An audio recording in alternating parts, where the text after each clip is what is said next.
സംഭവങ്ങൾ വീണ്ടും വീണ്ടും ഓർമ്മിക്കുന്നത് ഒട്ടും നല്ലതിനല്ല. എന്നാൽ മുൻ മുഖ്യമന്ത്രി എ കെ ആന്റണി അസാധാരണമായ ഒരു വാർത്താ സമ്മേളനം വിളിച്ച് 3 അന്വേഷണ റിപ്പോർട്ടുകൾ വീണ്ടും പുറത്തുവിടാൻ നിർദ്ദേശിച്ചു. 1. 1995 ഒക്ടോബറിൽ നടന്ന ശിവഗിരിയിലെ പോലീസ് നടപടി. 2. മുത്തങ്ങ വെടിവയ്പ്. 3. മാറാട് കലാപത്തെക്കുറിച്ചുള്ള അന്വേഷണ റിപ്പോർട്ട്. 2ഉം 3ഉം സംഭവങ്ങൾ നടന്നത് 2001 എ കെ ആന്റണി സർക്കാരിന്റെ കാലത്ത്. 14 പേർ കൊല്ലപ്പെട്ട വർഗീയ കലാപമായിരുന്ന മാറാട് കലാപത്തിൽ നിന്നും നമുക്ക് ആരംഭിക്കാം. അത് അന്വേഷിച്ചത് ജസ്റ്റിസ് തോമസ് പി ജോസഫ് കമ്മീഷനാണ്.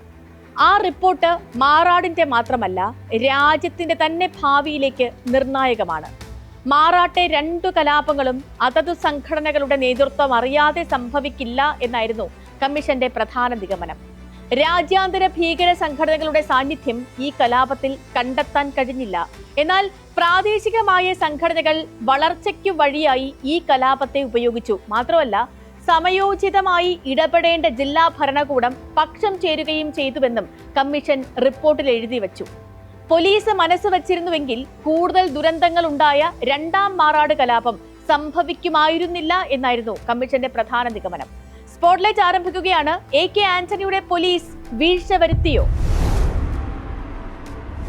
വളരെ നിസ്സാരമായ സംഭവത്തിൽ നിന്നാണ് ആദ്യത്തെ മാറാട് കലാപം ആരംഭിക്കുന്നത് എന്നാണ് അന്വേഷണ കമ്മീഷൻ റിപ്പോർട്ടിൽ പറയുന്നത്. പുതുവർഷ പിറവിയോടനുബന്ധിച്ച് 2001 ഡിസംബർ മാസം 31 വാക്കുതർക്കം പോലീസോ പ്രാദേശിക നേതൃത്വമോ ഇടപെട്ടിരുന്നുവെങ്കിൽ അത് അപ്പോൾ തന്നെ പരിഹരിക്കപ്പെടുമായിരുന്നു. പോലീസ് നോക്കി നിൽക്കുമ്പോഴാണ് ആദ്യത്തെ കലാപം നടക്കുന്നത്. 2002 ജനുവരി 1, 2 തീയതികളിലായിരുന്നു അത്. ഇരു വിഭാഗങ്ങളിൽ നിന്നുമായി 5 പേരാണ് മരിച്ചത്. മരിച്ചവരിൽ ഹിന്ദുക്കളും മുസ്ലിങ്ങളും ഉണ്ടായിരുന്നു. അറസ്റ്റിലായത് 393 പേരാണ്. ഇതിൽ 213 പേർ RSS BJP പ്രവർത്തകരാണ്, 86 പേർ ലീഗ് പ്രവർത്തകരാണ്, 78 പേർ CPIM പ്രവർത്തകരുമായിരുന്നു. ഈ സംഭവം ഒരു വിഭാഗത്തിലുണ്ടാക്കിയ അസ്വസ്ഥതകൾ ചിലർ മുതലെടുക്കുകയായിരുന്നു എന്നാണ് കമ്മീഷന്റെ നിഗമനം. അതാണ് 2ാം കലാപത്തിലേക്ക് നയിച്ചത്. നിയമ നടപടികൾ ഊർജിതമാക്കുകയും ആദ്യ കലാപത്തിന്റെ ആളുകൾക്ക് പരമാവധി ശിക്ഷ നൽകുകയും ചെയ്തിരുന്നുവെങ്കിൽ 2ാം കലാപം സംഭവിക്കില്ലായിരുന്നു എന്നാണ് റിപ്പോർട്ടിലെ പ്രധാന നിരീക്ഷണം.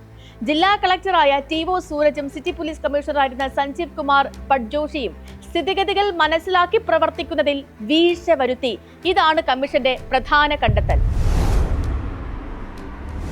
2ാം കലാപം മുസ്ലിം ലീഗിന്റെയും NDF-ന്റെയും PDP-യുടെയും പ്രവർത്തകർ ചേർന്നാണ് ആസൂത്രണം ചെയ്തത്. വൻതോതിൽ ആയുധങ്ങൾ ശേഖരിച്ചാണ് ഇത് നടപ്പാക്കിയത്.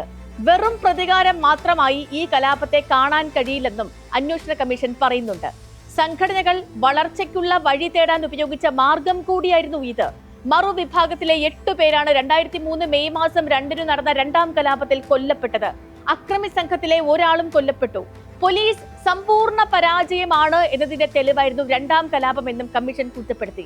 പോലീസിനെ അതിനിശ്ചിതമായി തന്നെ വിമർശിക്കുന്നതാണ് 2ാം കലാപത്തിലുള്ള അന്വേഷണ കമ്മീഷൻ കണ്ടെത്തലുകൾ.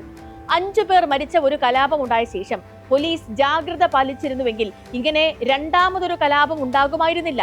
ജില്ലാ ഭരണകൂടവും വേണ്ടത്ര ജാഗ്രതയോടെ പ്രവർത്തിച്ചില്ല എന്നും justice Thomas P Joseph commission എഴുതി വച്ചു.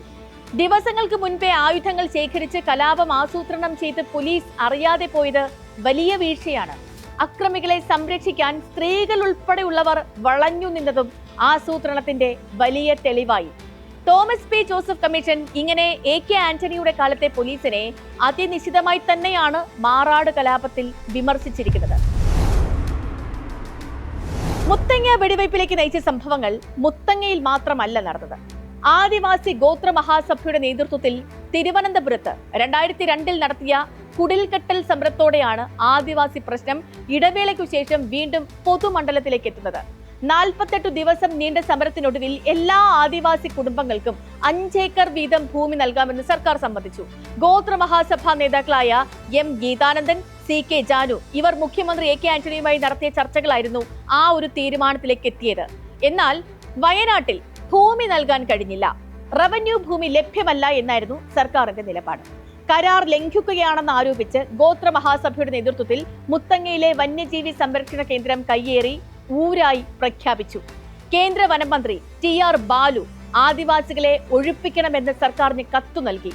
19 നൂൽപ്പുഴ പഞ്ചായത്തിലും ഹർത്താലിന് ആഹ്വാനം ചെയ്തു. അന്നാണ് യഥാർത്ഥ പോലീസ് നീക്കവും ഉണ്ടായത്. തകരപ്പാടി വഴി വൻ പോലീസ് സംഘമാണ് ആദിവാസി മേഖലകളിലേക്ക് മാർച്ച് ചെയ്തത്.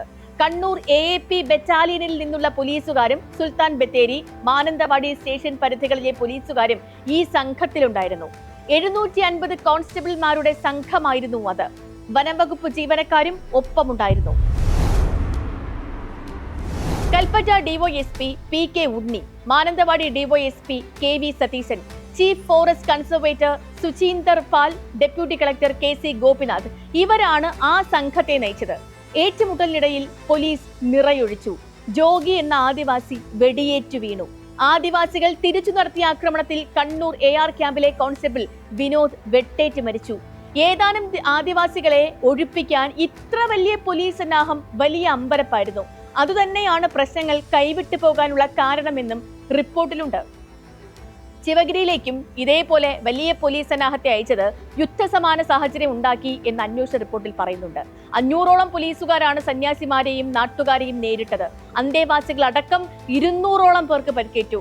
ആശ്രമത്തിന് കേടുപാടുകൾ ഉണ്ടായി. മാറാട്, മുത്തങ്ങ, ശിവഗിരി ഈ 3 പോലീസ് നടപടികളിലും പൊറുക്കാൻ പറ്റാത്ത വീഴ്ചകൾ കമ്മീഷനുകൾ ചൂണ്ടിക്കാട്ടിയിട്ടുണ്ട്. അതത് കാലത്തെ ജില്ലാ ഭരണകൂടങ്ങൾക്കും അവയെ നിയന്ത്രിക്കുന്ന സംസ്ഥാന ഭരണകൂടത്തിനുമുള്ള വീഴ്ചകളും ആ റിപ്പോർട്ടുകളിലുണ്ട്. ഈ റിപ്പോർട്ടുകൾ പൊതുജനങ്ങൾ അറിയുക തന്നെ വേണം. എന്തുകൊണ്ടെന്നാൽ ഇത്തരം സംഭവങ്ങൾ ആവർത്തിക്കാതിരിക്കാൻ ഇതുമാത്രമാണ് പോംവഴി. സ്പോട്ട്ലൈറ്റിന്റെ മറ്റൊരു വിഷയവുമായി നാളെ വീണ്ടും ഇതേ സമയം.